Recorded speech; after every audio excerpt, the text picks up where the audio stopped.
नमस्कार फ्रेंड्स, स्वागत है आप सभी का आपके अपने YouTube चैनल मैथ्स क्यूरियोसिटी में। फ्रेंड्स, आज के इस वीडियो में हमें एक्सपोनेंशियल इक्वेशन सॉल्व करेंगे और a और b की वैल्यू फाइंड करेंगे। यहाँ इक्वेशन दिया है 3 to the power a plus 3 to the power b equal to 90, a plus b equal to 6। Find a equal to क्या और b इक्वल टू क्या। हमें a और b की वैल्यू फाइंड करनी है, तो चलिए सोल्यूशन को स्टार्ट करते हैं। दिया है 3 to the power a plus 3 to the power b equal to 90। अब सबसे पहले हम क्या करते हैं, हम इस पूरे इक्वेशन को 3 टू द पावर a से मल्टीप्लाई कर देते हैं।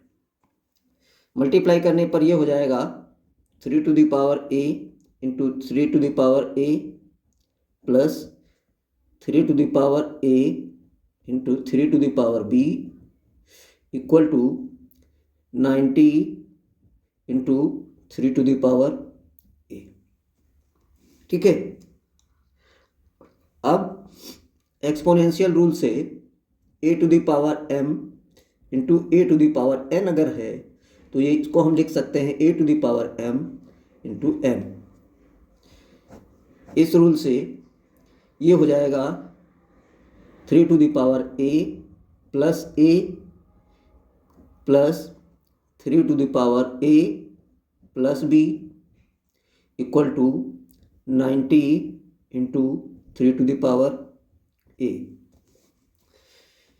ये a प्लस a 2a हो जाएगा 3 to the power 2a plus 3 to the power, यहाँ पर a प्लस b बराबर 6 दिया हुआ है, इसको हम यहाँ पर लिख सकते हैं 3 to the power 6 equal to 90 into 3 to the power a। अब let 3 to the power a equal to x मान लेते हैं, तब ये हो जाएगा x square plus 3 to the power 6 होता है 729 equal to 90, 3 to the power a equal to x है तो 90x हो जाएगा। ठीक है, 90x को इस साइड में लाएंगे तो ये होगा x square minus 90x plus 729 equal to 0। अब ये हमारे पास क्वाड्रेटिक इक्वेशन बन गया। अब इसको हम फैक्टराइजेशन मेथड से करेंगे तो 729 के 2 फैक्टर करेंगे 81 इंटू 9 और 81 और 9 90 होगा। ठीक है, तो इसको हम इस तरह से लिखेंगे x square minus 9x minus 81x plus 729 equal to 0। यहाँ से x कॉमन मिलेगा, x कॉमन लेंगे, यहाँ से x कॉमन मिलेगा, ये जोड़ा ये हो जाएगा, एक जोड़ा ये हो जाएगा। यहाँ से x कॉमन लेंगे तो ये होगा x माइनस 9 माइनस यहाँ से 81 तो ये आएगा x माइनस 9 इक्वल टू 0। अब हमारे पास यहाँ से कॉमन मिलने वाला है x minus 9, x minus 9 common लिया और अब अगले ब्रैकेट में आ जाएगा x minus 81 equal to 0। x minus 9 equal to 0 या x minus 81 equal to 0।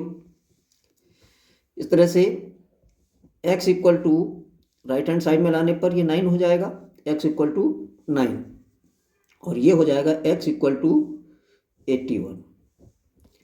Okay, अब यहाँ से x की जगह पे हम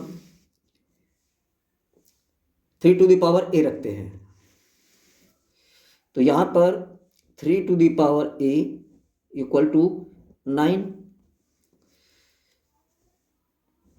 तो 3 to the power a equal to 3 to the power 2। अब यहाँ से बेस सेम है तो ए इक्वल टू 2 हो जाएगा। यहाँ से जब ए इक्वल टू 2 हो गया तो हमारा इक्वेशन जो दिया हुआ है ए प्लस बी इक्वल टू 6, इससे 2 प्लस बी इक्वल टू 6 दिया हुआ है। ए प्लस बी इक्वल टू 6 दिया है, 2 प्लस बी इक्वल टू 6, तो बी इक्वल टू 6 माइनस 2। तो यहाँ से हमें बी की वैल्यू 4 मिल जाएगी, यहाँ से बी की वैल्यू 4 मिलेगी, जबकि ए की वैल्यू मिली है 2। ओके, अब अगर x इक्वल टू 81 है तो इसकी जगह पे अगर हम रखते हैं 3 to the power a equal to 81, तो ये हो जाएगा 3 to the power a equal to 3 to the power 4। अब यहाँ से वैल्यू आ जाएगी a इक्वल टू 4, क्योंकि बेस सेम है। अब a इक्वल टू 4 है तो यहाँ पर इस इक्वेशन में a plus b equal to 6, इसमें हम अगर 4 की वैल्यू a की वैल्यू रखें तो ये हो जाएगा 4 plus b equal to 6, b equal to आ जाएगा 6 माइनस 4, b की वैल्यू आ जाएगी 2। ओके, तो यहाँ से हमें जब a की वैल्यू मिली है 2, जब हमें a की वैल्यू 2 मिली है तो b की वैल्यू 4 है, और जब a की वैल्यू 4 मिली है तो b की वैल्यू 2 है। ठीक है, तो यहाँ पर a इक्वल टू 2 और b इक्वल टू 4। ठीक है, एक वैल्यू हमको ये मिलेगी और दूसरी वैल्यू मिलेगी a इक्वल टू 4 और b इक्वल टू 2। हमें इस तरह से दो वैल्यू मिलेंगी और यही हमारे आंसर हो जाएंगे दोनों। उम्मीद करता हूँ ये वीडियो आपको पसंद आया होगा। अगर वीडियो पसंद आया है तो वीडियो को लाइक कीजिएगा, शेयर कीजिएगा, कमेंट कीजिएगा। फिर मिलते हैं अगले वीडियो में, तब तक के लिए बाय बाय।